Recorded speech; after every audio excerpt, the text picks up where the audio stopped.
किराम सामिईन और नाज़रीन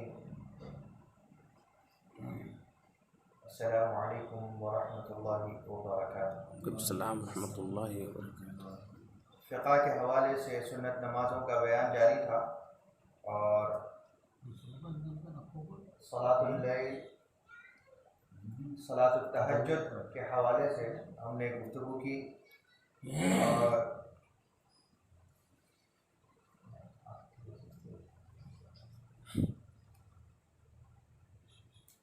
आज इंशाअल्लाह सलातुत तस्बीह के हवाले से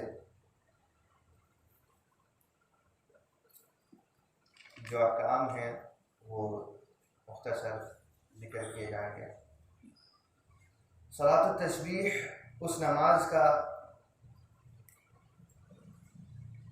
नाम है कि जिसमें अल्लाह ताला की तस्बीह आम तौर से ज़्यादा तादाद में की जाती है। ख़ास तौर पर तस्बीहात की कसरत की वजह से इस नमाज का नाम सलातुत तस्बीह रखा गया है, वरना तो हर नमाज में अल्लाह की तस्बीह बयान होती ही है। जैसा कि आप रुकू में सुब्हाना रब्बियल अज़ीम व बिहम्दिही और सजदे में सुब्हाना रब्बियल आला व बिहम्दिही पढ़ते हैं, अल्लाह की तस्बीह ही है। तो इस नमाज के अंदर जो खुसूसियत है उससे नजर आएगा। इस नमाज का बेइंतहा सवाब है, यहाँ तक कि उलमाए किराम फरमाते हैं कि इस नमाज की फजीलत और बुजुर्गी सुनकर इसे तर्क करने वाला वही शख्स है जो दीन में सुस्ती करने वाला है। तो जो दीन में या दीन के अहकाम में सुस्त होता है और दीन को सुस्त करने का वबाल जिसके ज़िम्मे होता है, ऐसे ही लोग होते हैं जो सलातुत तस्बीह पढ़ने से भी आर महसूस करते हैं या फ़रार हासिल करने के लिए या तो सुन्नत नमाज है कहकर छोड़ देते हैं या कुछ और। जबकि इसकी फ़जीलत बहुत है, तो ऐसा भी नहीं है कि इसको फ़र्दियत के तौर पर अदा किया जाए, लेकिन इसको बावजूद आपकी कुदरत के आप अदा नहीं कर रहे तो ये जो है सुस्ती करने के बराबर है दीन के अंदर। हदीस शरीफ में वारिद है कि अल्लाह ताला इस नमाज के पढ़ने वाले के गुनाह बख्श देगा, अगले पिछले नए पुराने, जो भूल कर किए जो जान कर किए, छोटा बड़ा पोशीदा और ज़ाहिर हर किस्म के गुनाह को अल्लाह ताला इस नमाज के पढ़ने वाले के ज़िम्मे से मिटा देता है या उनको बख्श देता है।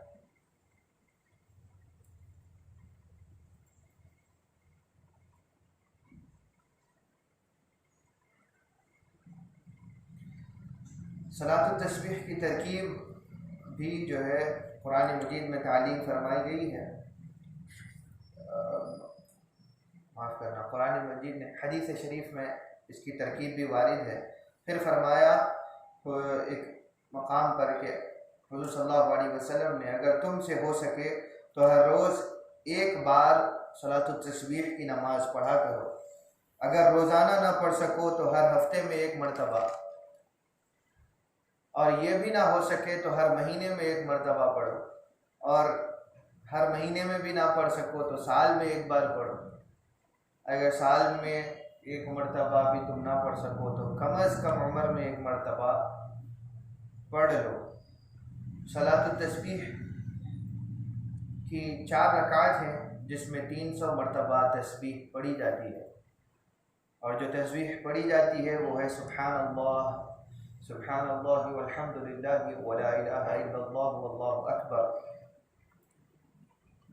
ये आम तौर पर इतनी तस्बीह वारिद है, लेकिन अल-इह्या उल-उलूम में इमाम गज़ाली ने इन अल्फाज के साथ ज़्यादती के साथ में रिवायत लाए हैं कि वला सुब्हानल्लाहि वल्हम्दुलिल्लाहि वला इलाहा इल्लल्लाहु वल्लाहु अकबर वला हौला वला कुव्वता इल्ला बिल्लाहिल अलिय्यिल अज़ीम।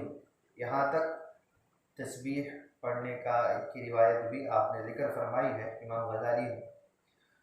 तो बेहतर है जिसके लिए जो सहूलत है वो वहाँ तक पढ़े। नमाज की तरकीब यूँ है कि क़िरात के बाद आप आम तौर पर नवैतु सलात तस्बीह, अगर 4 रकात एक ही सलाम से पढ़ रहे हों या दो अलग करके भी पढ़ रहे हों तो नियत एक ही दम करना है या अलग अलग करना है। तो 4 रकात की नियत होगी नवैतु उसल्ली सलात तस्बीह 4 रकातिन अदाअन मुस्तक़बिलन काबती शरीफ़ा लिल्लाहि ताला। मैं 4 रकात नमाज सलात तस्बीह पढ़ने की नियत करता हूँ अल्लाह ताला के लिए, वो मेरा काबा शरीफ की तरफ। 2 रकात की अलग अलग नियत कर रहे हैं तो नवैतु उसल्ली सलात तस्बीह रकातैन अदाअन मुस्तक़बिलन काबती शरीफ़ा लिल्लाहि ताला। मैं 2 रकात नमाज सलात तस्बीह की नियत करता हूँ अल्लाह ताला के लिए, वो मेरा काबा शरीफ की तरफ। ये कहकर नियत होगी और तकबीर तहरीमा अल्लाहु अकबर कहकर रकात बांधेंगे, दुआ इफ्तिताह पढ़ेंगे, क़िरात होगी, यानी आम तौर पर जिस तरीक़े के साथ आम तौर पर नमाज़ पढ़ते हैं वैसे ही। फिर सूरतुल फातिहा, उसके बाद ज़म्मे सूरा पढ़ेंगे और उसके बाद 15 मरतबा तस्बीह पढ़ेंगे जो हमने अभी ज़िक्र की। फिर रुकू में जाएंगे तस्बीह पढ़ने के बाद, और रुकू में सुब्हान रब्बियल अज़ीम व बिहम्दिह 3 मरतबा पढ़ने के बाद फिर तस्बीह 10 मरतबा पढ़ी जाएगी। फिर रुकू से उठने के बाद समी अल्लाहु लिमन हमीदा रब्बना वलकल हम्द कहने के बाद 10 मरतबा, जिसको एतदाल की हालत कहते हैं। और इसी तरह फिर सजदे में जाएंगे और सुब्हान रब्बियल आला व बिहम्दिह 3 मरतबा पढ़ने के बाद 10 मरतबा तस्बीह पढ़ी जाएगी। सजदे से उठने के बाद दूसरे सजदे से पहले जो बैठते हैं उस बैठक को जलसा कहते हैं, उसमें भी 10 मरतबा तस्बीह पढ़ी जाएगी। उसके बाद दूसरे सजदे में आप जाएंगे, फिर 3 मरतबा सुब्हान रब्बियल आला व बिहम्दिह के बाद 10 मरतबा तस्बीह पढ़ेंगे। फिर दूसरे सजदे से जब उठते हैं और जलसा इस्तिराहत होता है आम नमाजों में, सलातुत तस्बीह में तस्बीह पढ़ने की मकदार इस्तिराहत में बैठेंगे और 10 मरतबा तस्बीह पढ़ी जाएगी। इस तरीके के साथ एक रकात में 75 मरतबा 75 टाइम्स तस्बीह पढ़ी जाती है। फिर दूसरी रकात के लिए खड़े होंगे, सूरह फातिहा ज़म्मे सूरा की क़िरात के बाद फिर 15 मरतबा और फिर वैसे ही पूरी नमाज। अब आखिरी रकात जो भी होगी या दूसरी रकात में तशहुद से पहले 10 मरतबा पढ़ेंगे। तहियात यानी कि तहियातु लिल्लाह शुरू करने से पहले 10 मरतबा पढ़ेंगे, क्योंकि दूसरी रकात में जलसा इस्तिराहत नहीं होता। या तो तशहुद के लिए बैठते हैं, तशहुद ऊला होता है, या तो आखिरी जलसा होता है, आखिरी बैठक होती है कि जिसके अंदर आप अत्तहियात से पहले 10 मरतबा तस्बीह पढ़ेंगे। तो ये 2 रकात में 150 मरतबा होगी। सलाम फेरते हैं 2 रकात के बाद, तो फिर दूसरी 2 रकात के लिए फिर खड़े होंगे और फिर इसी तरीके के साथ नमाज अदा करेंगे। अगर 4 रकात एक साथ ही एक ही नियत से पढ़ रहे हैं तो फिर तीसरी रकात के लिए तशहुद के बाद तहियात के बाद में आप उठेंगे और उठने के बाद फिर तीसरी रकात में भी फिर दुआ क़िरात होगी। क़िरात के बाद में 15 मरतबा और फिर उसी तरीके के साथ हर नमाज में तस्बीह पढ़ने का यही तरीक़ा है, किसी भी रकात में तरीक़ा बदलता नहीं है।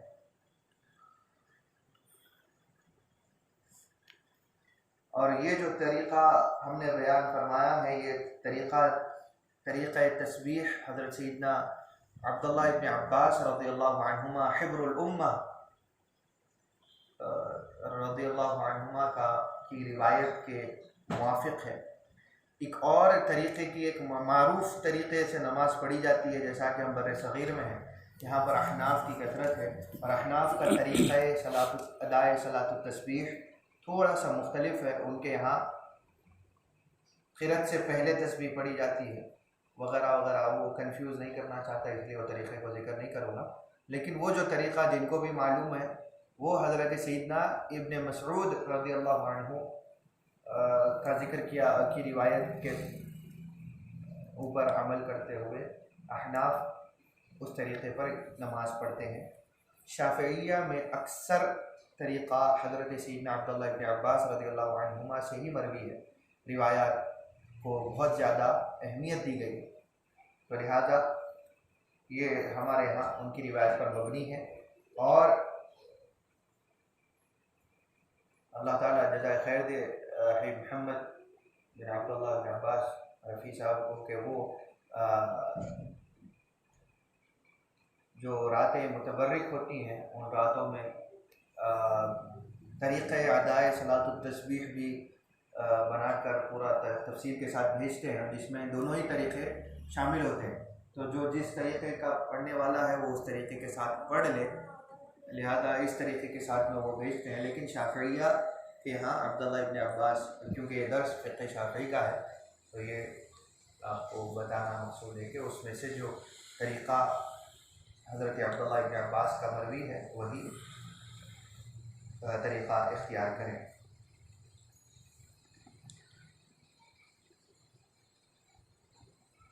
इस नमाज का कोई वक्त मुकर्रर नहीं है। दिन में चारों रकात का एक सलाम के साथ, अगर ये नमाज दिन में पढ़ रहे हैं तो चार भी रकातें एक ही सलाम के साथ, यानी जिस तरह आप ज़ोहर और असर की नमाज़ पढ़ते हैं एक सलाम के साथ, उसी तरीक़े के साथ में ये नमाज़ पढ़ी जाएगी। लेकिन इसमें चारों रकातों में क़िरात के बाद ज़म्मे सूरा पढ़ा जाता है, यानी सूरह फातिहा के बाद ज़म्मे सूरा पढ़ा जाता है। और रात में अगर पढ़ेंगे तो दो सलाम के साथ पढ़ना अफजल है, यानी रात में भी आप एक सलाम के साथ पढ़ सकते हैं, लेकिन अफजल हमारे यहाँ अलग अलग दो दो रकात में पढ़ना अफजल है।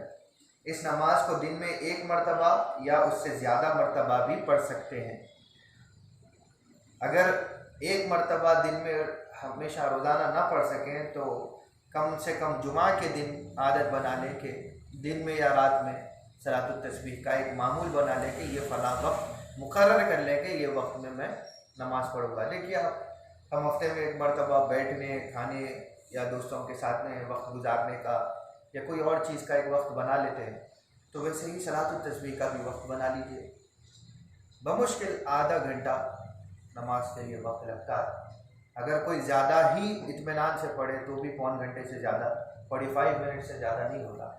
वरना हम कहीं पे बाहर खाने का इरादा कर लें तो होटल में जाते हैं, पूरा खा के निकलने तक 2-2.5 घंटे हो जाते हैं। एक आम चीज़ है। या हम कहीं घूमने के लिए निकलते हैं कहीं दूर दोस्त के साथ में, यहाँ नहीं वहाँ भाई थोड़ा सा दूर जाके आते हैं, लॉन्ग ड्राइव के लिए जाके आते हैं, ये सोच कर निकल जाए तो 1-1.5 घंटा ऐसे ही।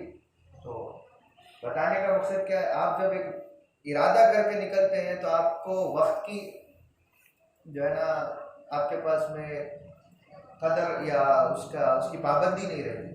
तो इसी तरह ये नमाज के लिए भी अगर आप बनाना चाहें तो शेड्यूल कर लीजिए, ताकि हाँ भाई जुमा का दिन होगा तो फला दिन पढ़ लेंगे। चलो जुमा ज़रूरी नहीं है, अफजल दिन है इसीलिए कहा, कोई और दिन बेहतर है आपके लिए तो हाँ दोस्त मिलकर बैठते हैं, गेम खेलते हैं या कोई और चीज़ करते हैं, कोई चीज़ मूवी देख रहे हैं आप या कोई और चीज़ देख रहे हैं, तो उसके लिए तैयार हो तब सब मिलकर बैठते हैं। तो उसी तरह सब मिलकर जमात भी बना लीजिए, कभी बेहतर है। आपको रास्ते बता रहे हैं कि क्या क्या निकल सकते हैं इन चीज़ों के लिए, वरना तो बिला वजह यहाँ से दूर दूर तक जाकर आते हैं,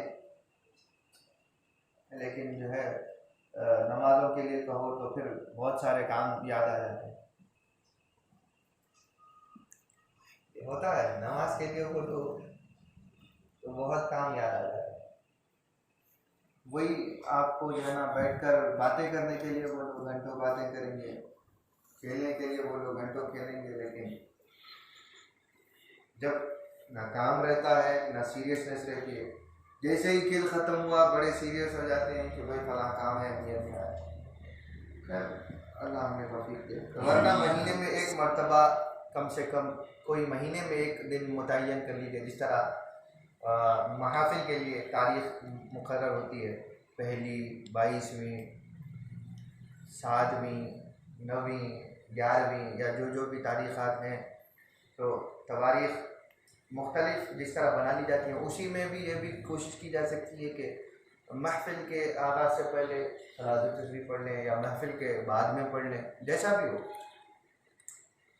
ज़रूरी नहीं है कि महफिल के दिन पढ़ लें। मैं एक बात बता रहा हूँ कि जिस तरह एक चीज़ की जाती है वैसे ही हर चीज़ का वक्त बनाया जा सकता है। वरना साल में एक मरतबा जिस तरह मुक़द्दस रातें हैं, मेराज की रात है, शब बारात की रात, शब बारात है और शब क़द्र है, बजाय जो है ना गाड़ियों पे इधर उधर अरे आधा घंटा पौन घंटा खड़े रहेंगे, ये सोचकर बाहर फिरते हैं गाड़ियों में, आवाज़ें पुकारा करते हुए, ओ ये पुकारा, क्या नाम मुक़द्दस रात है। घर में तो बड़े कुर्ता वगैरह सब नहा धो के निकलते हैं कि भाई बच्चे इबादत को जा रहे हैं, मस्जिद में रहेंगे। बच्चे रहते कहाँ हैं किसको मालूम। बच्चे तो बच्चे, बड़े भी वो जो है ना सिर्फ इधर उधर जो है ना की गुफ्तगू में मसरूफ़ हैं।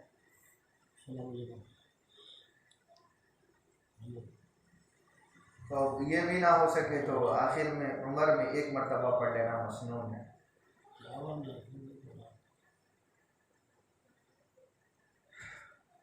तबरानी ने अल-मुअजम अल-औसत उनकी किताब है हदीस की, तो तबरानी ने उसकी अपनी किताब में सलातुत तस्बीह की तरकीब के ज़िक्र के बाद इस रिवायत का इजाफ़ा किया है कि बेशक रसूलुल्लाह सल्लल्लाहु अलैहि वसल्लम सलातुत तस्बीह के तशहुद में और सलाम से पहले, सलाम फेरने से पहले ये दुआ फरमाते थे, अल्लाहुम्मा इन्नी अस्अलुका तौफीक अहलिल हुदा व अमाल अहलिल यकीन व मुनासिहति अहलित तौबा व अज़्म अहलिल बसर व जिद्द अहलिल खशिया व तलबति अहलिल रग़बा व तअब्बुद अहलिल वरा व इरफान अहलिल इल्म हत्ता अखाफक। अल्लाहुम्मा इन्नी अस्अलुका मखाफता तहजुज़नी अन मआसीक हत्ता अअमल बिताअतिका अमलन इस्तहिक़्क़ु बिहि रज़ाका व हत्ता उनासिहुका फि तौबति व खौफन मिनका हत्ता अखलस लक अन-नसीहा व हत्ता तवक्कल अलैका फिल उमूरि व हुस्न ज़न्न बिका सुब्हान खालिक़िन नूर। ये दुआ है, अगर आप चाहें तो इसको इंशाअल्लाह, वक्त हमें नहीं मिल रहा वरना हम इंशाअल्लाह बहुत जल्द कोशिश करेंगे कि वो सब चीज़ें, इस जितना दर्स हुआ है उसका एक इख्तिसारी मुख्तसर तौर पर एक किताबचा जो है ना आप लोगों के फ़ायदे के लिए शाये करें। तो इंशाअल्लाह अल्लाह ने चाहा तो वो भी हो जाएगा। थोड़ा वक्त ना आगे पीछे रहने की वजह से, बहुत सारी चीज़ें जिम्मेदारियों में रहने की वजह से नहीं मिल रहा, वरना ये दुआएं आपको दी जाएंगी, आप उनको याद कर सकते हैं तो याद कर लीजिए, याद नहीं है तो कोई बात नहीं, आप आमतौर पर जो दुआएं जो तशहुद में आप जो दुआ पढ़ते हैं वो याद है तो वो काफ़ी है। इसी तरह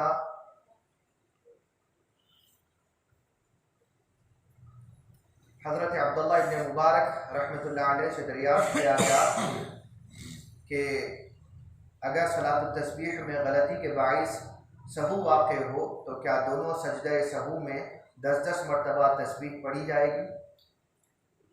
यानी आप नमाज में अगर आपसे कोई सहू हो जाए, ये सहू का बयान अभी आया नहीं है, लेकिन सिर्फ सलातुत तस्बीह के ताल्लुक़ से इतना याद रखिए क्योंकि अनक़रीब वो भी ज़िक्र आ जाएगा, हम उसको अभी से जिक्र करके जहन परेशान नहीं करना चाहते। अगर सलातुत तस्बीह में आपको सहू हो जाए तो हज़रत अब्दुल्ला इब्न मुबारक से पूछा गया कि क्या हम जो सहू होने पर 2 सजदे इजाफ़ी किए जाते हैं सजदे सहू के नाम पर, तो वो जो 2 सजदे किए जाते हैं क्या उन सजदों में भी सुब्हान रब्बिल आला व बिहम्दिह के बाद तस्बीह जो सलातुत तस्बीह की है सुब्हानअल्लाह अल्हम्दुलिल्लाह ला इलाहा इल्लल्लाह अल्लाहु अकबर व ला हौला वला कुव्वता इल्ला बिल्लाहिल अज़ीम, क्या इसका इजाफ़ा 10-10 मरतबा पढ़ना चाहिए? तो उन्होंने कहा नहीं, क्योंकि इसमें तस्बीहात, इस नमाज में तस्बीहात सिर्फ 300 ही की तादाद में मुकर्रर किए गए हैं। 300 बार हो गए, लेकिन आपको किसी और चीज़ का सहू हुआ था, आपने कर लिया, तो उसके बाद आपको मज़ीद तस्बीहात पढ़ने की ज़रूरत नहीं है।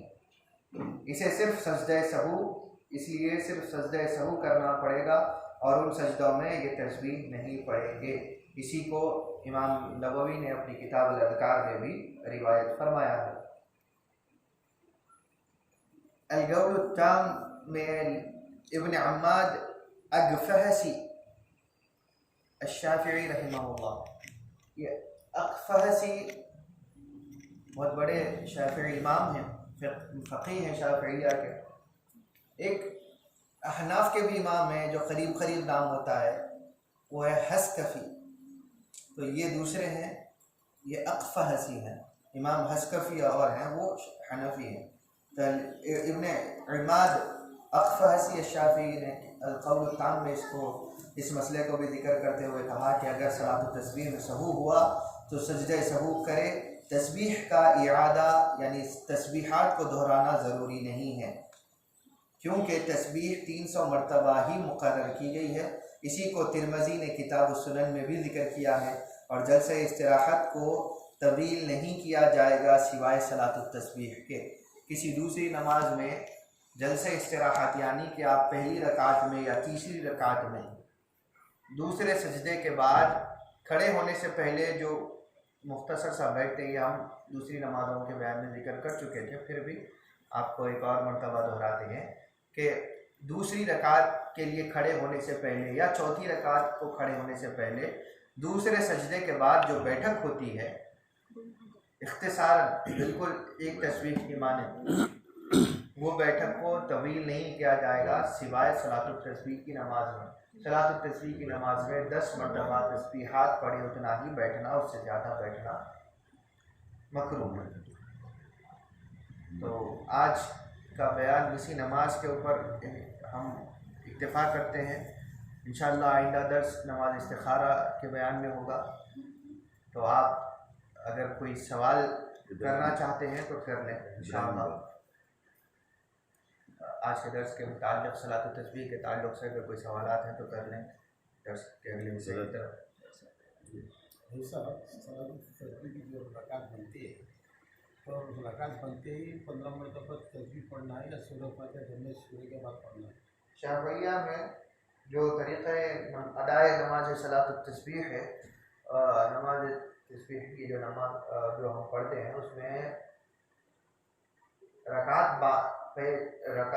से पहले नियत के बाद में तकबीर तहरीमा कहकर आप हाथ बांध लेंगे। दुआ इफ्तिताह है, नियत नहीं होती, क्योंकि हमारे यहाँ तकबीर तहरीमा के बाद दुआ इफ्तिताह होती है और दुआ इफ्तिताह के बाद सूरह फातिहा ज़म्मे सूरा, उसके बाद 15 मरतबा। हनफी हजरात के यहाँ सना पढ़ी जाती है तकबीर तहरीमा के बाद, हमारे यहाँ सना नहीं है। तो वो सना के बाद फौरी 15 मरतबा पढ़ते हैं, उसके बाद खिरत करते हैं। हमारे यहाँ वैसा नहीं है। नहीं, जामे मस्जिद में मैं सलात तस्बीह में देखा अक्सर जो रकात बनते 15 मरतबा तस्बीह के बाद सूरह फातिहा पढ़ा जाता है। हज़रत इब्न मसऊद रज़ियल्लाहु अन्हु शाफ़िई मुसल्ला भी है ना, जो पूछना चाहता। अब वो कहाँ कैसे नमाज पढ़ी जाती है, अब हम उसके ऊपर ख़ास तौर पर अगर बात करेंगे तो बुरी भी लग सकती है। तो शाफ़िइया में जिस अंदाज से नमाज अदा करने का तरीक़ाकार बताया गया है वो जो अभी हम जिक्र कर रहे हैं। अब उसके अलावा अगर शाफ़िई मुसल्लों पर कोई अगर दूसरे तरीक़े से नमाज पढ़ता है तो ये उनका अपना तरीक़ा है। क्योंकि अपने बयान के हिसाब से वो लगा के जो बता रहे ना हवाला, तो हम जामा मस्जिद में जितने भी पढ़े रकात बनते 15 में पढ़ता बस सुबहान अल्लाह अल्हम्दुलिल्लाह तस्बीह पढ़ाए बाद सूरह फातिहा ज़म्मे सूरा, उसके बाद 10 मरतबा का इबादत का हाफिज़ ऐलान करके नमाज पढ़ा रहे, क्योंकि शाफ़िई मुसल्ला बोल रहे हैं उसको। क्योंकि नमाज गलत तो नहीं होगी वैसा भी पढ़ने से, कोई दूसरे तरीके से भी, लेकिन दोनों ही तरीके हुजूर से रिवायत करना है। लेकिन शाफ़िइया जिस तरीक़े पर अमल करते हैं वही अमल किया जाए तो बेहतर होगा। ऐसा तो फिर पूरा तंग हो जाएगा कि आप शाफ़िई हैं और कुछ चीज़ें हनाफ की कुछ चीज़ें उधर की कर रहे हैं, तो इसमें मसला और तर्ज अमल ख़राब हो सकता है।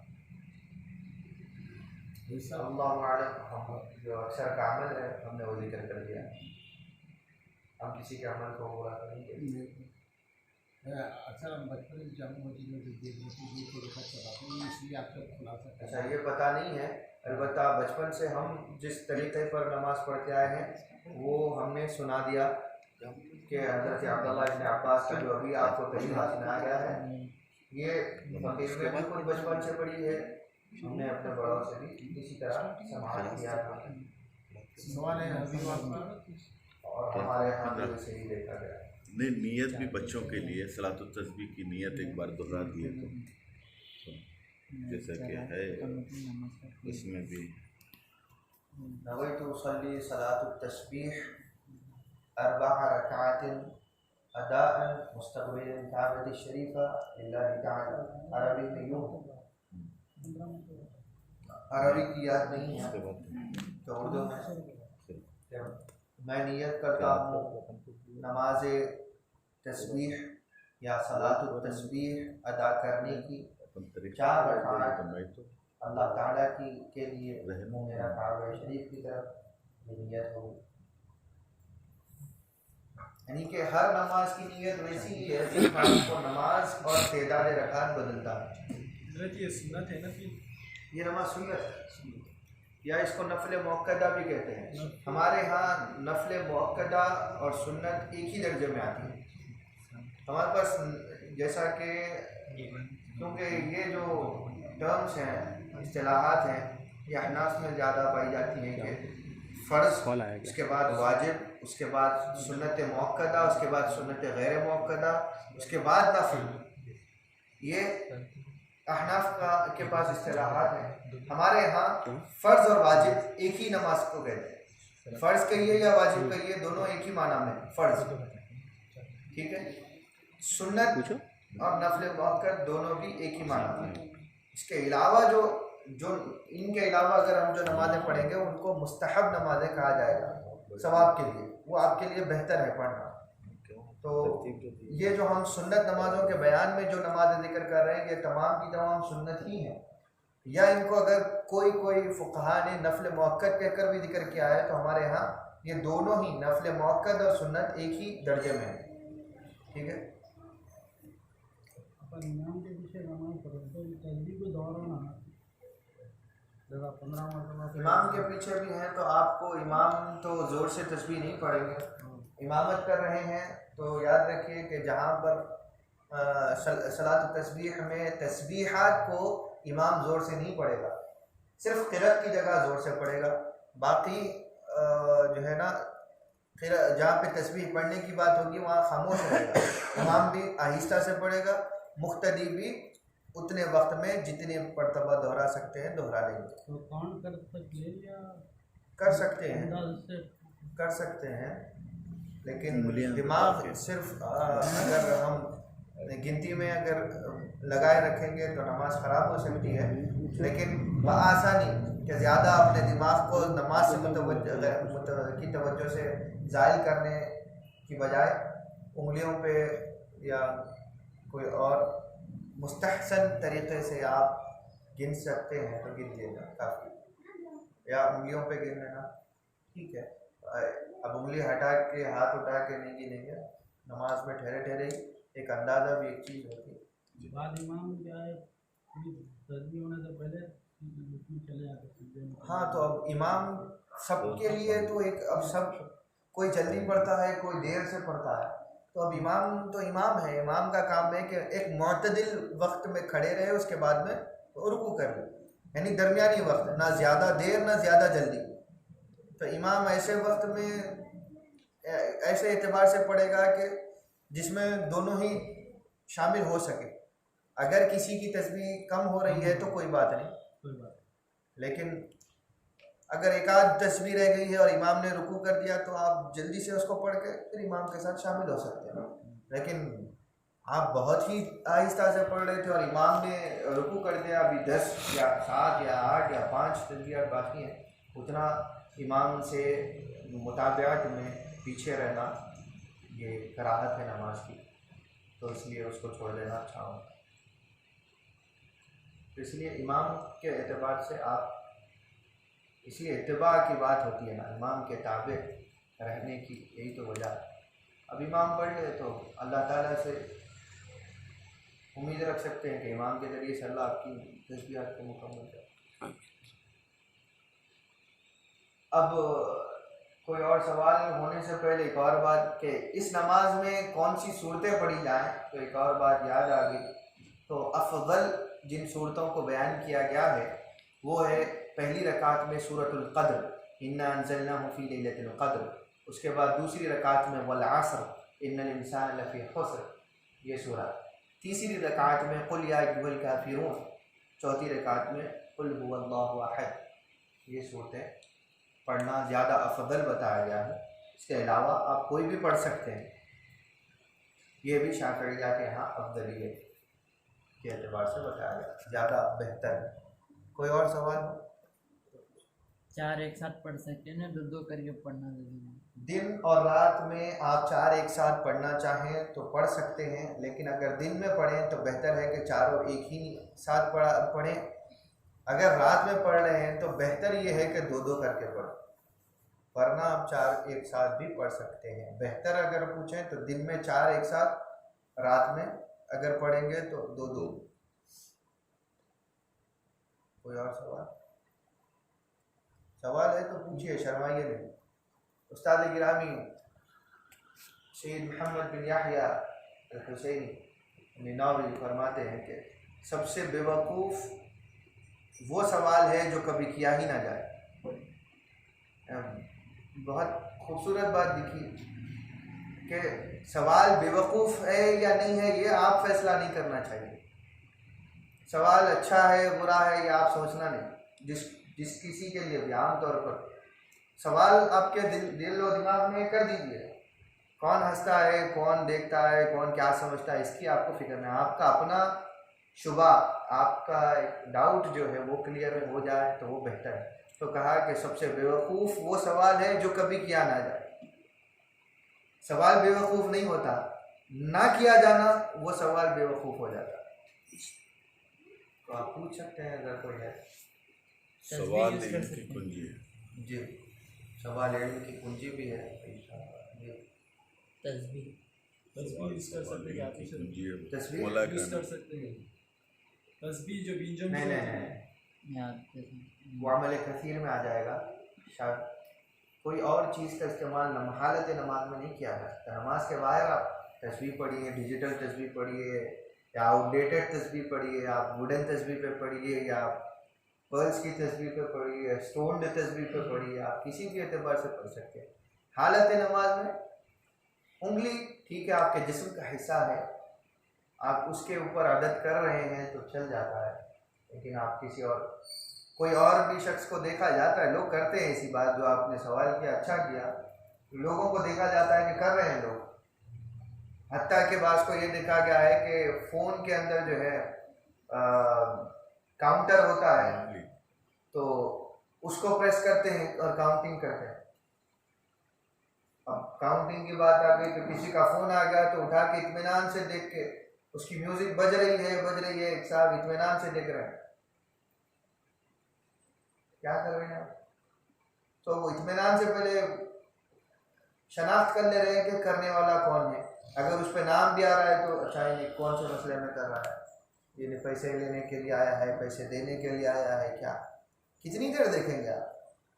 अगर बज रहा है तो आप एक अंदाजे से अगर आप बंद करना चाहते हैं तो फौरी तौर पर एक अब ढूंढ कर उसको दबाने की कोशिश करना ये भी गलत है, इसीलिए पहले ही साइलेंट कर लेना अच्छा है। नहीं, अगर बज रहा है तो ठीक है, आपका हाथ के अंदाजे पे नहीं पहुंच रहा आपका हाथ तो भी छोड़ दीजिए। ज़्यादा उसको टटोलने की कोशिश करने में भी नमाज मकरूह हो जाती है। तो चीज़ है कि लोग ऐसा अमल कसीर कर रहे हैं, बेवकूफ़ाना हरकतें, कहाँ से मसाइल लेकर आ रहे हैं नहीं मालूम। उलमा ने कभी नहीं बताई, अकाबिर ने कभी नहीं बताई ऐसी चीज़ें। अल्लाह सलातुत तस्बीह से हटके सवाल। हाँ सर, आप कुछ सवाल करें। दूसरा भी तो देखा था सलाह तस्वीर की जब रकात गिनते हैं तो काउंटिंग में जो उसको फर्क आता है जो है तस्वीर और अपना जो बता रहे तो ये हाथ बने बहुत ज़रा इशारे थे वो कैसा करते हुए भी ज़रा समझा देते बड़े सारे इशारे हमारे से ही पूछ लिए जाएंगे तो तुम्हारे जगह पूछो तो दूसरों के जगह पूछ लो। देखिए आपके पास में आपके हाथ में 10 उंगलियां हैं, वही ज़रा बच्चों को बता दिए तो नहीं आमतौर पर आप हर तस्बीह का उंगली मालूम हो जाता के ऊपर एक तस्बीह पढ़ रहे हैं, ऐसा गुमान कर लीजिए 15 मरतबा जब पढ़ने की है तो किसी एक हाथ के 2 मरतबा उन उंगलियों को इस्तेमाल कर लीजिए। तो अब मैं उसके लिए कैसा करना वो समझा मैं बता रहा हूँ कि कोई भी एक तस्वीर पे आपको उंगलियों पे आप पढ़ लीजिए, अब उसको उंगली हिलाने की जरूरत तो नहीं है ना, कोई समझ खत्म लीजिए मतलब खाली दबाने का है। या दबा लीजिए या जो है ना थोड़ा समझ बहुत लेना। हरकत देना चाह रहे हैं या कैसा करना चाह रहे हैं, क्योंकि ऐसा तो मसाला है नहीं। आपको आमतौर पर इतनी आप अपने दिमाग को ट्रेन करना चाहिए कि आप अगर कोई आदत, जैसे आप 3 मरतबा तस्वीर पढ़ते हैं, आप उसको उंगलियों पे गिनते हैं 5 मरतबा पढ़ते हैं गिनते हैं, 7 मरतबा पढ़ते हैं गिनते हैं, कभी कोई 7 तो एक दिमाग आपका ट्रेन हो गया एक चीज़ पढ़ते पढ़ते। इसको भी आप ट्रेन रखिए कि हालत नमाज में कैसे गिनेंगे, हो जाएगा, कोई मसला नहीं। वरना उंगली को दबाने की बात की है और थोड़ा सा उंगली को हिलाना चाह रहे हैं तो आप इख्तियार।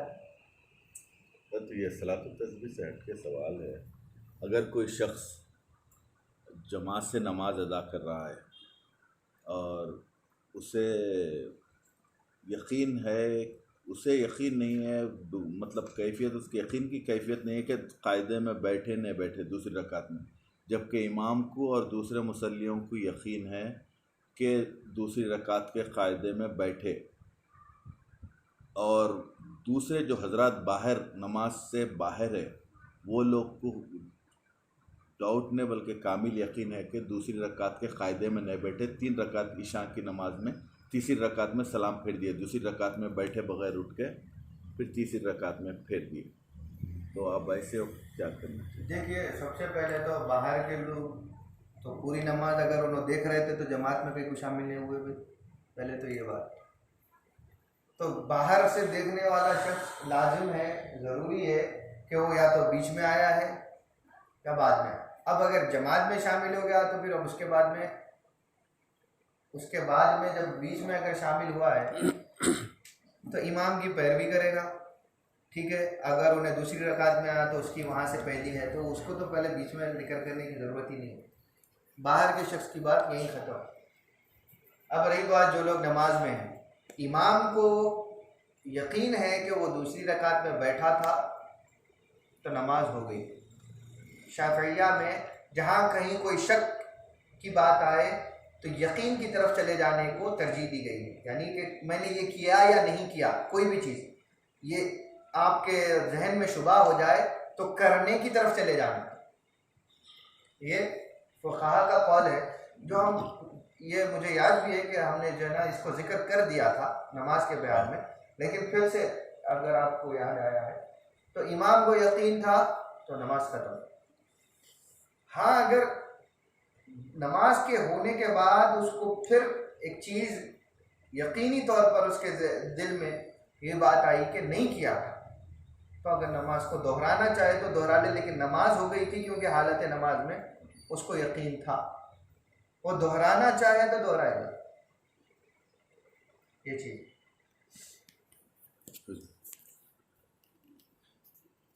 तो चाहे 3 रकात हकीकत में हो या हकीकत में उसका कायदा छूटा, उसके यकीन पर नमाज होगी। या कोई मुक्तदी भी है, इमाम अगर पढ़ रहा है तो इसको मुक्तदी को अपना डगमग जो यकीन है उसको जाहिर करने की ज़रूरत नहीं। हाँ, अगर इसको मुक्तदी को यकीन हो कि इमाम कायदा भूल गए थे, पहला जलसा भूल गए थे, तो वो वहाँ पर इमाम को इशारा कर सकता है तकबीर के ज़रिए, आवाज़ें नहीं करेगा ए इमाम साहब वो नहीं बैठे, बेवकूफ़ी करते हैं लोग, आज भी कर रहे हैं,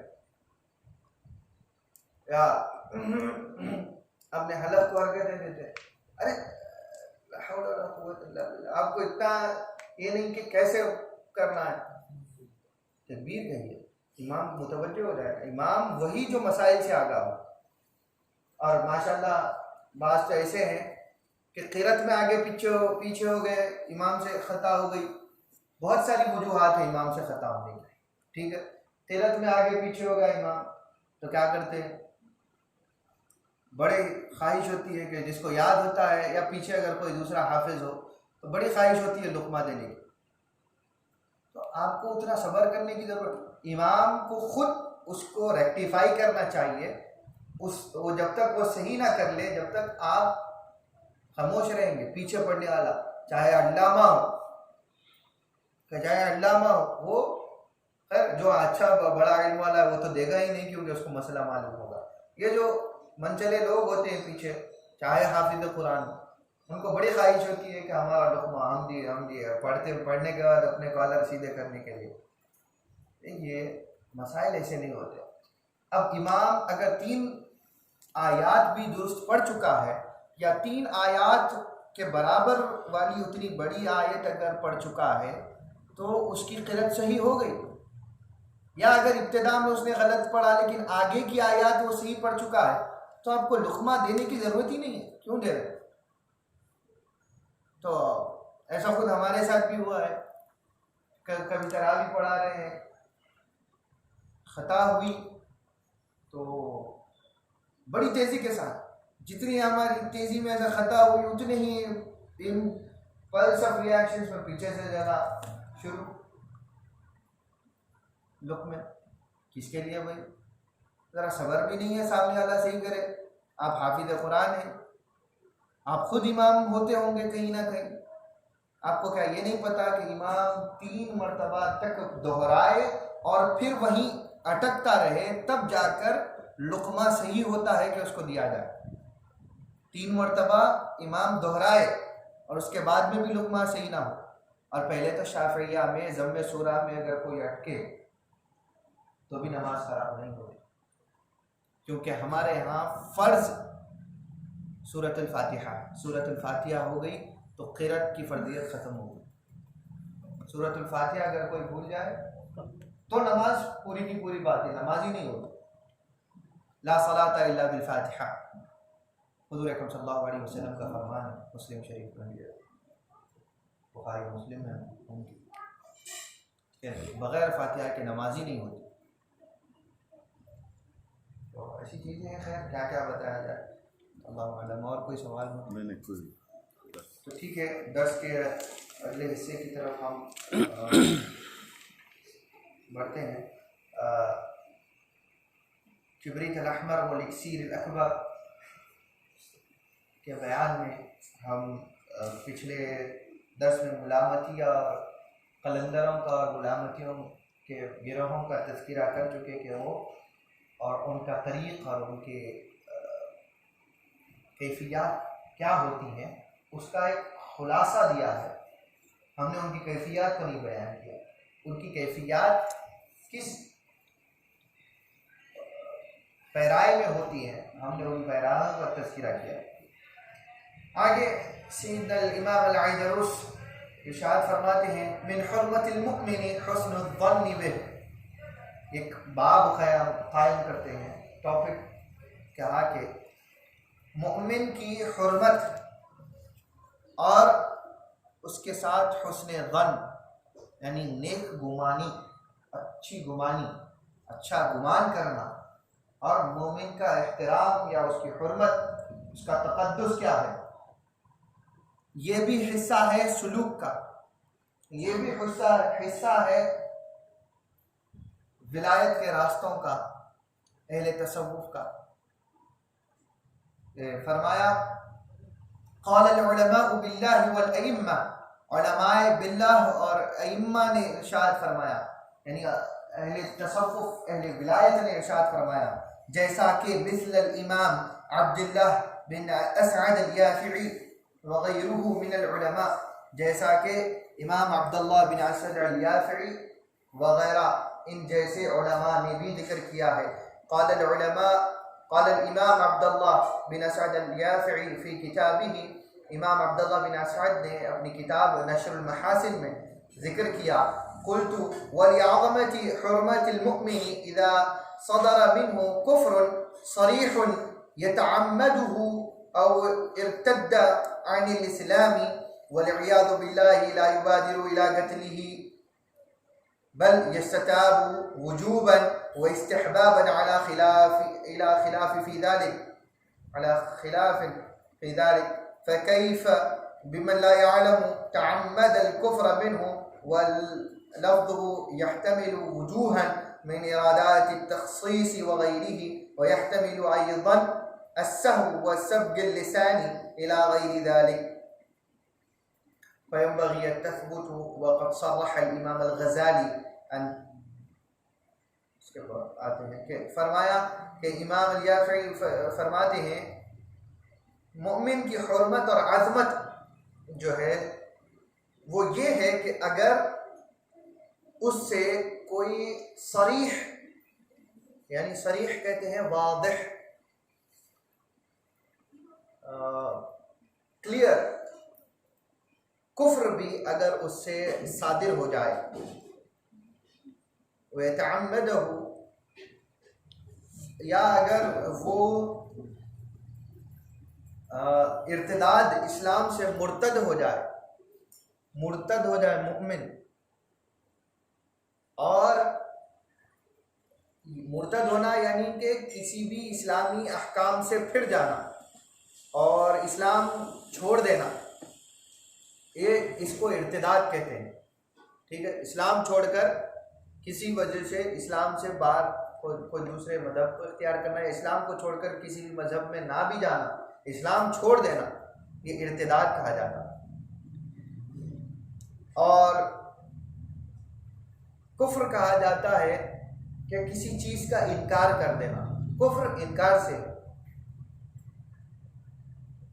जैसा कि नमाज फ़र्ज की गई है, आप नमाज का इनकार कर दें काफिर हो जाए। ज़ाहिरी, आप बहुत ज़्यादा तसव्वुफ़ वालों के साथ में रह कर कहें कि ज़ाहिरी नमाज क्या है, बातिनी नमाज है, तो भी काफिर हो गए, क्योंकि फ़र्जियत ज़ाहिर में ही बयान की गई। अब बातिन में आप अपने आप को मजबूत करें, यह आपका लाजिमा है, लेकिन ज़ाहिर की नमाज आप कभी छोड़ ही नहीं सकते। ज़कात देना फ़र्ज़ है, छोड़ दिया काफिर हो गए। कुरान की आयत, उनमें से किसी आयत का इनकार कर देना कुफ्र है। हुज़ूर अकरम सल्लल्लाहु अलैहि वसल्लम की रिसालत इनकार कर देना कुफ्र है। कुरान में शक करना कि ये लफ्ज़ कुरान का नहीं कहीं और से आया होगा, कुफ्र है। तो कुफ्र बहुत किस्म का है, इनकार, शक, शुबा से, इसीलिए शक की गुंजाइश ही नहीं रखी गई। देखिए, नमाज में भी शक आ जाए तो कहा कि इत्मीनान की तरफ आ जाओ, तो जहाँ शक आ जाए उसको छोड़ दो, पॉजिटिव की तरफ आओ। तो ये सब चीज़ें क्या है, कुफ्र कहलाती है। ये चीज़ें जिससे हो जाए उस शख्स को काफिर कहते हैं, यानी इनकार करने वाला। ज़रूरी नहीं है कि गैर मुसलमानों को ही आप काफिर कहें। खुद हमारे अंदर अगर हम ऐसी चीज़ें कर लें तो हम काफिर हो जाते हैं। जिन चीज़ों की फर्दियत है, अहमियत है, बिनाए इस्लाम है, अगर हम उन चीज़ों का इनकार कर दें तो काफिर हो जाते हैं। अक़ीदे के बाद में किसी सहाबी का किसी दूसरे सहाबी से या किसी सहाबा के गिरोह का अहले बैत से इख्तिलाफ कर जाना, या उनके साथ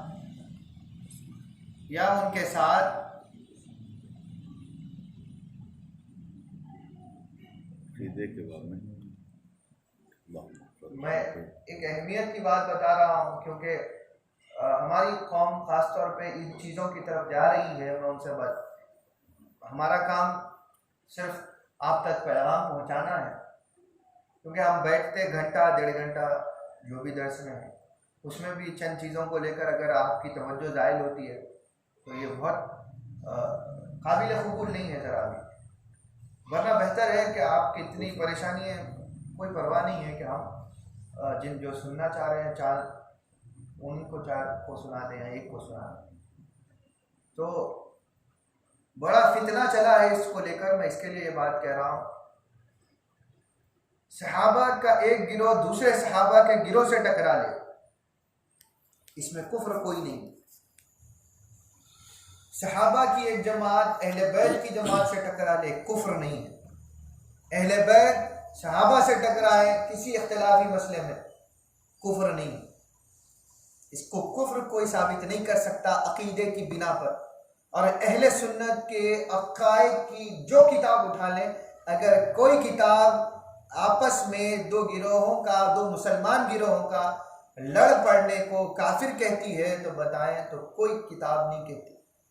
तो बाद में आने वालों को इस बारे में लड़ने की जरूरत नहीं है। काफिर कुफ्र लौटता है कहने वाले पर। तो यह अकीदा है अहले सुन्नत वल जमात का कि कुफ्र का फतवा किसी को नहीं दिया जाता, हत्ता कि वो शख्स जो हकीकत को जानते हुए हकीकत से फिर जाए, लेकिन वो कलिमा गो है, खुदा और रसूल को, खुदा को, अल्लाह ताला को अपना रब, अपना इलाह, अपना माबूद मानता है, और मुहम्मद रसूलुल्लाह सल्लल्लाहु अलैहि वसल्लम को अपना रसूल मानता है, मुहम्मद इब्न अब्दुल्लाह सल्लल्लाहु अलैहि वसल्लम को रसूल मानता है, नबी मानता है, वो मुसलमान है।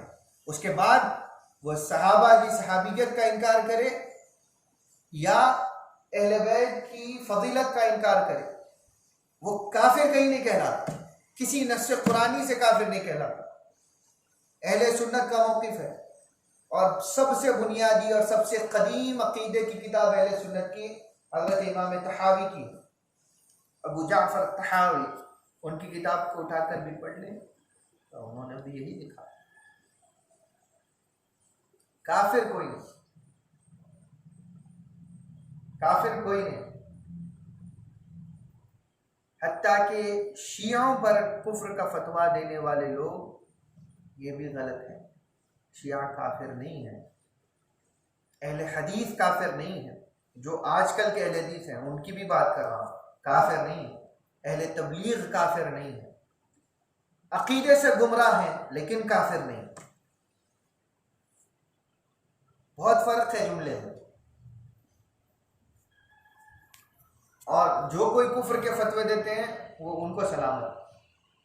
हम किसी एक इमाम की बात सुनकर ये चीज़ लिख लें, किसी एक वली या बहुत बड़े आलिम या मुजद्दिद की बात को सुनकर हम फतवे दें, तो ये हमारे बस की बात नहीं है। हम असलाफ का मौक़िफ़ को फॉलो करते हैं, और हबाब उस्साद अलविया का मौक़िफ़ भी यही है कि किसी को कुफ्र का फतवा नहीं दिया जब तक कि उसका शख्सी कुफ्र जाहिर ना हो। इंडिविजुअल वो अपने अकायद का ऐलान करे कि मेरा अकीदा ये है, तो ठीक है। जहाँ उसके अकीदे में कुफ्र साबित होता है वहाँ वो काफिर होगा वो शख्स, लेकिन उसके ज़रिए से पूरी जमात को कुफ्र काफिर नहीं कहा जाएगा। या उनकी जमात का लीडर वो ये कहे कि पूरी जमात का ये अकीदा है तो नहीं माना जाएगा जब तक कि पूरी जमात अलल ऐलान ये ना कह दे कि हाँ हमारा सबका इज्तिमाई अकीदा यही है। तो जब तक वो जमात पर भी अकीदा कुफ्र का फतवा नहीं दिया जाएगा। और इस ज़िमन में जो लोग सैयदना शेख अब्दुल कादिर अल जीलानी अल हसनी वल हुसैनी रज़ियल्लाहु तआला अन्हु को ये बात कहकर मशहूर कर रखा है कि उन्होंने शियाओं पर कुफ्र का फतवा दिया था, तो ये भी गलत है कि सैयदना शेख अब्दुल कादिर अल जीलानी रज़ियल्लाहु अन्हु जहाँ अजीम वली और बुजुर्ग व शख्सियत ठहरे हैं, वहाँ बहुत बड़े आलिम अहले सुन्नत, बल्कि अइम्मा दीन उनके पास पढ़कर अइम्मा बने, और जो खुद अहले सुन्नत की तालीमात को तरवीज देने के लिए आए, वो कैसे अपने असलाफ की तालीमात के खिलाफ फतवा दे सकते हैं। तो ये बात याद रखिए कि अब अगर हम बात करने आए तो फिर बहुत सारी बातें निकलेंगी, तो मैं नहीं जिक्र करना चाहता कि फिर अब शियों की बात आई तो शिया कैसे, तो फिर उनके फ़िरक़े हैं इस्माइली, ज़ैदी, इस्ना अशरिया, जो असल बड़े उनके सरगनी जमातें हैं, फिर उनके बाद उनकी ज़ैली जमातें भी हुई। तो सबके क्या अक़ीदे हैं हमको नहीं मालूम, ना हमको ज़रूरत है मालूम करने की, ज़रूरत भी नहीं है आपको मालूम करने की। आप अपना अक़ीदा क्या जानते हैं जो दूसरों के अक़ीदों में घुस रहे हैं, ठीक है। हाँ, कुफ्र की बात है तो काफिर नहीं है। जिनके जो उनकी अहम जमातें उनके अक़ायद अहले सुन्नत के उलमा के पास भी रही, तो इसके उसको पेश नज़र रख कर ही उन्होंने कहा कि ये काफिर तो नहीं है, अक़ीदे से गुमराह हैं, भटके हुए, थोड़े थोड़े चंद मसाइल, वो भी सब में नहीं, चंद मसाइल में शियाओं का अक़ायद में, अक़ायद के चंद मसाइल में इख्तिलाफ होने की वजह से उनके अक़ीदे मुख्तलिफ हो। फिर बहुत सारी दूसरी चीज़ें हैं। तो कुफ्र का फतवा देना और किसी को काफिर कह देना, इससे एहतियात करें उम्र भर। ये तालीम है हमारे अकादमीन की। वल्इयाज़ु बिल्लाह ला युबादिलु इला क़त्लिह, और कहा कि अगर किसी का कुफ्र सरीह वाज़िह, अगर किसी का आया हो जाए किसी का कुफ्र, तब भी एक मोमिन है, ईमान वाला था, उसका कुफ्र वाज़िह हो गया, आया हो गया, ज़ाहिर हो गया, तब भी, और कोई मोमिन इस्लाम से मुर्तद हो जाए, उसके बावजूद भी उसके कत्ल पर जल्दी करने से मना किया गया। उसके कत्ल को के ऊपर आमदानी के पहले इस्लामी ममलकत में क्या है, इर्तिदाद, जो मुर्तद हो जाए इस्लाम से उसको कत्ल करना वाजिब है, ठीक है। तो कहा कि ऐसे लोगों का कत्ल, जो पहले मोमिन था बाद में मुर्तद हुआ, तो मोमिन के कत्ल के लिए जल्दी करना भी गलत है, बल्कि थोड़ा सा रुकें, सही फैसला लें, उसके बाद जाकर उसके कत्ल का फतवा दिया जाएगा कि वह कत्ल के लायक है या नहीं। तो मोमिन की वो कद्र है इस्लाम में, दर्जा देखिए मोमिन का क्या है। और ये तसव्वुफ का भी हिस्सा है, आप ये ना समझे कि मसाइल हो रहे हैं। अगर ये तसव्वुफ का हिस्सा ना होता तो सैयदना इमाम अली दरूस उसको जिक्र नहीं करते। बल युस्तताब वुजूबन व इस्तिहबाबन अला खिलाफिल फिलाली, बल्कि उसके वजूब के लिए जो है ना गौर खौज किया जाएगा कि यानी कि उसके ऊपर कत्ल वाजिब है या नहीं है, या कुफ्र का फतवा उसके ऊपर वाजिब है या नहीं है, उसके ऊपर गौर किया जाएगा। उलमा के फैसले होंगे, उलमा बैठेंगे, उसकी हालत और उसके जो अल्फाज जिसको कहने से उसने कुफ्र किया, कुफ्र उसके ऊपर वाजिब आया कि कुफ्र हो गया ये कह रहे हैं, तो वो जुमला जो उसने कहा है उसकी हर वजह, हर वजूह और हर सबब पर रोशनी डाली जाएगी। ये जिक्र किया है नशर मुहासिन में इमाम अल-याफ़ई ने। वयहतमिलु अयदन क़स्सह व वसब बिल लिसान इला गैरि ज़ालिक, और कहा वलफ्ज़िही यहतमिलु वुजूहन मिन इरादात तख़सीस व गैरिही, उसके इरादे पूछे जाएंगे कि किस इरादे से तूने ये जुमला कहा। मुमकिन है कि उसने एक जुमला कहा हो जो कुफ्र हो, लेकिन उसकी नीयत कुफ्र की ना थी, तो भी वो काफिर नहीं है। लेकिन आप सिर्फ जुमला सुनकर काफिर कह देंगे तो कितना बुरा है कि एक मोमिन को काफिर ठहरा रहे हैं। और कितनी ऐसी रिवायात में है कि लोग बाज को दुनिया में काफिर कहेंगे, लेकिन आखिरत में वो मोमिन उठाया जाएगा। किस वजह से आप काफिर कह रहे हैं? क्या पता है आपको उसका? अब अगर किसी का कुफ्र साबित भी हो जाए कि हाँ उसने कुफ्र ही के इरादे से वो जुमले कहे या वो अमल किया, तो कहा कि उसके बाद में भी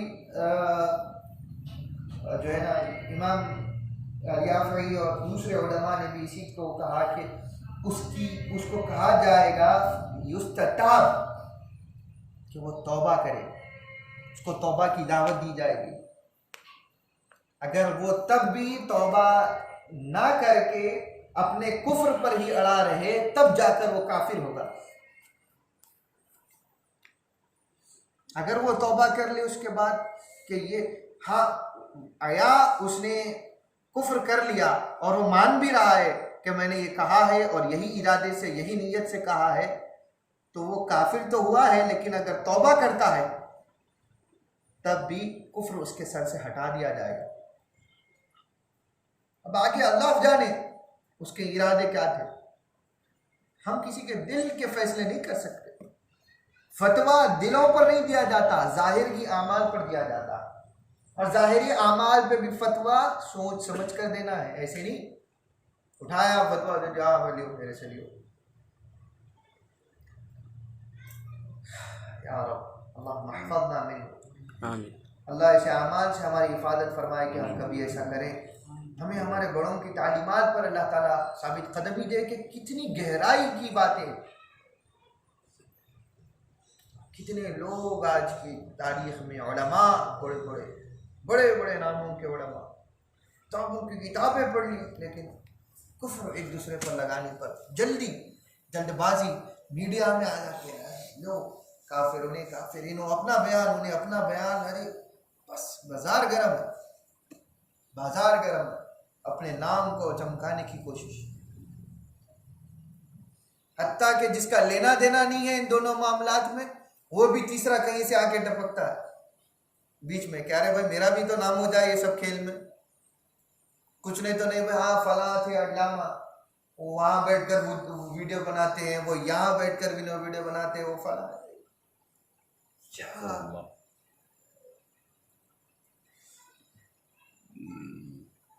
उलमा है आपकी जिम्मेदारी यही है। हम तो आपसे ज्यादा पढ़े लिखे नहीं होंगे, लेकिन हमारे असलाफ तो यही कहते हैं, इल्म हमें नहीं है, ला इल्म लना इल्ला मा अल्लमतना, उतना ही इल्म है जितना अल्लाह ने हमें दिया। हम आलिम नहीं है, अल्लाह आलिम है, अल्लाह आलिम है। आलिम खुद को आलिम कहे और ये काम करे, पता नहीं किस रविश पर दुनिया जारी है। अल्लाह नस्लों की हिफाजत करे, आमीन। तो फरमाया कि इस तरीके के साथ कुफ्र का मामला होता है। और अब ये सिर्फ हुर्मत मोमिन और हुस्न दन उसके साथ नेक गुमानी रखना ही है, ये इतना सब करना ये नेक गुमानी है। आप आपस में एक दूसरे से बदगुमान हो जाते हैं, अरे नहीं उन्हें ऐसा नहीं ऐसा करा, आपको क्या मालूम, सामने वाला बोल रहा है कि भाई मैं ऐसा नहीं ऐसा करा, आप गलत समझे, तो ठीक है भाई आप कबूल कर लीजिए कि हाँ ठीक है चलो गलत फहमी हो गई थी हमको, शायद आप जैसा कह रहे हो। अब आप दिल में घुस जा रहे कि नहीं तुम वही नीयत से बोले थे। कितनी बदगुमानी आम हो रही है। औरतों की बैठक में बैठना, औरतों की तर्ज गुफ्तगू इख्तियार करना, है औरतों का आपस में दूसरी औरतों का जिनका मिजाज ही यही होता है उसको इख्तियार करना। और ख़ास तौर पे वो लोग जो ऐसों के साथ में बैठ के अपना जहन और कहते हैं कि शार्प कर रहे हैं, क्या शार्प करते जी, जो दिल में है वो बोल रहे हैं, किसके भी बारे में कुछ भी बोल देते हैं। ठीक है, कोई चीज़ आपको नहीं समझ आई तो अरब की खासियत ये भी थी, जुबान जो दिल में बेचैनी किसी के ताल्लुक से आ जाए वो सामने जाकर वो साफ कर लेता कि हाँ भाई तुमने ये कहा था, ये बात तुम्हारी गलत दिखी, बजाय इसके कि हाँ दिल में घुटन और ऐसा करा था नहीं उसका मतलब क्या था, सामने वाला एक बोलता ये एक, अब वो घंटों बहस चलेगी उसके ऊपर। बदगुमानी, गीबत, चुगली, अलगीबत अशद्दु मिन अलक़त्ल, गीबत करना, कत्ल करने से किसी को नाहक कत्ल कर देने का जो गुनाह है उससे ज्यादा बुरा है गीबत करना। करेंगे बहुत शौक है सबको अपने अपने फैसले खाएंगे करने का। अच्छा, सामने वाला सफाई दे रहा है तो भी कबूल नहीं करते, ठीक है जाइएगा।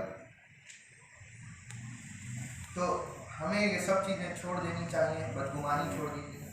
अब यहाँ पर आखिरी जुमला जो इस हुर्मत के बयान में फरमाते हैं वक़द सर्रह अल-इमाम अल-गज़ाली अन तरक क़त्ल 1000 नफ्स मिम्मन यस्तहिक़्क़ुल क़त्ल अहवन मिन सफ़की महजमती मिन दमिल मुमिन। ओह सुभान अल्लाह। इमाम गज़ाली ने इसकी वज़ाहत करते हुए फरमाया, इमाम गज़ाली कौन,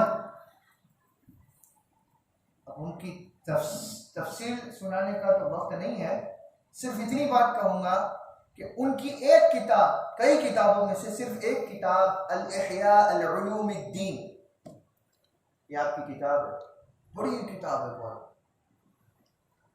और अपने तर्ज की पहली किताब तारीख़ इस्लामी में, जो उस नहज की किताब कभी आपसे पहले किसी ने नहीं लिखी थी, बाद में आपकी इत्तिबा में लोगों ने, बहुत बाद में बड़े बड़े अकाबिरीन पैदा हुए जो उस तरीके की बाज़ ने किताबें लिखी, लेकिन इमाम गज़ाली से पहले किसी ने नहीं लिखी। फजीलतें बहुत है इमाम गज़ाली की, तो सिर्फ यही किताब के हवाले से कि उलमा का इस बात पर, उलमा का, बहुत सारे उलमा का ये कहना है कि अहादीस के सारे ज़ख़ीरे ख़त्म कर दिए जाते, फितने, यानी हम खुद से नहीं बल्कि फितने अगर सारी अहादीस को मिटा देते, किताबों को, तफसीर की किताबों को मिटा देते, दूसरी चीज़ों को मिटा देते, कुछ बाकी ना रहता सिवाय कुरान के और इहया उल-उलूम के, तो सारे इस्लाम को समझने के लिए ये दो किताबें काफ़ी हैं। इहया उल-उलूम का वो दर्जा, कुरान और इहया उल-उलूम, सिर्फ ये दो बाकी रह जाएं तब भी सारे इस्लाम को समझने के लिए दो किताबें काफ़ी हैं, इहया उल-उलूम। तो वो इमाम गज़ाली, इमाम मुहम्मद बिन मुहम्मद अल-गज़ाली रहमतुल्लाह अलैह इरशाद फरमाते हैं, और अक़ीदे के भी एक बहुत बड़े इमाम और आलिम गुज़रे, इमाम बाक़लानी रहमहुल्लाह, उन्होंने भी यही जिक्र किया, बागलानी भी कहते हैं, बाक़लानी भी कहते हैं। तो वो फरमाते हैं कि दोनों की बात यकसां, यकी मिजाज की, कि ऐसे 1000 लोग कि जिनके ऊपर कत्ल, जिनका कत्ल वाजिब हुआ, यानी जो वाजिबुल कत्ल हैं उनका कत्ल किया जाना इस्लाम की नस से सही है, हक है, कि ऐसे 1000 किस्म के लोग हों जिनका गुनाह साबित हुआ है, और अगर इनको कत्ल ना किया जाए तो ये दीन के फितने वाले हों, ऐसे लोग, ऐसे 1000 वाजिबुल कत्ल को छोड़ देना, आज़ाद कर देना उतना बड़ा गुनाह नहीं है जितना कि एक मोमिन का थोड़ा सा खून भी निकल जाए ना हक, जितना गुनाह उसके खून का है, 1000 वाजिबुल कत्ल को छोड़ देने का भी वो गुनाह नहीं है। वाजिबुल कत्ल यानी कि जिनका कत्ल वाजिब हो जाए तो उनको कत्ल करना ही चाहिए, लेकिन उतनी अहमियत के बावजूद अगर उनको छोड़ दिया जाए तो भी उतना गुनाह नहीं होता उम्मत को जितना कि एक मुमिन का नाहक थोड़ा सा खून बह जाए तो जो वबाल है ना, वो वबाल दूसरा मुमिन थोड़ी सी जायदादों के मामले में अपने भाइयों के ऊपर जो है ना खून बहाने तैयार है, बुरा होगा, दुनिया परस्त होगा भाई, या भाई दूसरे भाई आपस में एक दूसरे में, या दो मुसलमान आपस में, बुरा होगा, शराबी होगा, आप नेक पारसा होंगे, अल्लाह के वली होंगे, लेकिन वो बुरा होते हुए भी मोमिन है, उसकी हुर्मत बाकी। खून कर देना ये तो बहुत होगा, उसका खून बहाना गलत है, अदब देना और बात है, अदब देना और बात है, उसके लिए जो भी जायज़ तरीके हों वो हम और बात है। हम यहाँ बात कर रहे हैं कि जो आपस में कत्ल करके मर रहे हैं लोग, नस्ल नस्ल की दुश्मनी, खानदानी दुश्मनी नहीं चल रही, तो ये सब चीज़ें अहमियत की हैं। ये चीज़ों को अगर पेश नज़र ना रखा जाए तो सुलूक कभी तय नहीं होता, इसके बगैर सुलूक तय नहीं होता। और औलिया और सालिहीन के यहाँ एक जुमला है जो उस्ताद मुहतरम हज़रतुल अल्लामा शेख डॉक्टर मोहम्मद ताहिर अल-गादरी हफ़िज़हुल्लाह फरमाते हैं कि औलिया अल्लाह के यहाँ गुनाहों से नफरत होती है, गुनाहगार से नफरत नहीं होती।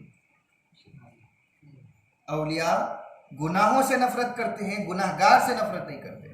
गुनाहगार के गुनाहों से नफरत है, उस गुनाहगार से नफरत नहीं है। बड़ी बात है। औलिया की जिंदगियों का खुलासा एक उनके तर्ज मामले का, जो हर गुनाहगार भी आता है उनके पास, शराबी भी आता है, नेक भी आता है, हर कोई आता है ना, तो उसका खुलासा जिक्र किया कि वो इसलिए कि हर कोई उनके पास इसीलिए आता है कि नेक है तो नेक ही है, जो गुनाहगार है उन्हें भी अच्छा इसलिए है कि उसके गुनाह बुरे हैं, वो बुरा नहीं, तो उसको गुनाहों से रोकते ज़रूर है लेकिन उससे नफरत नहीं करते। ज़ात से नफरत ये बहुत सारे फितनों की तरफ लेकर जाता है।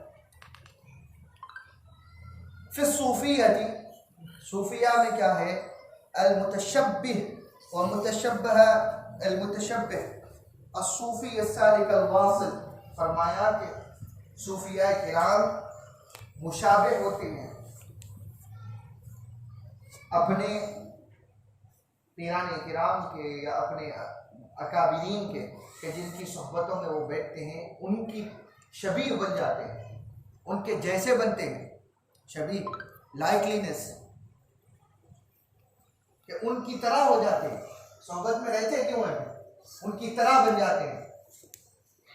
वह मुतशब्बिह हुआ मुतशब्बिह, और वो जिनके तरह बनते हैं, जो औलिया अपने अकाबिर की सोहबत में या अपने पीर की सोहबत में बैठ कर उन जैसे बनते हैं, वो जो पीर होते हैं वो अपने अकाबिरीन की सोहबत में बैठकर उन जैसे बनते हैं।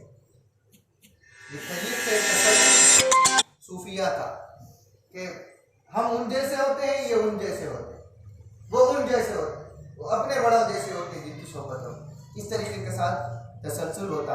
वह सूफी अस-सालिक अल-वासिल कहते हैं कि सूफी वो जो अल्लाह की रूहानियत का रास्ता तय कर रहा है,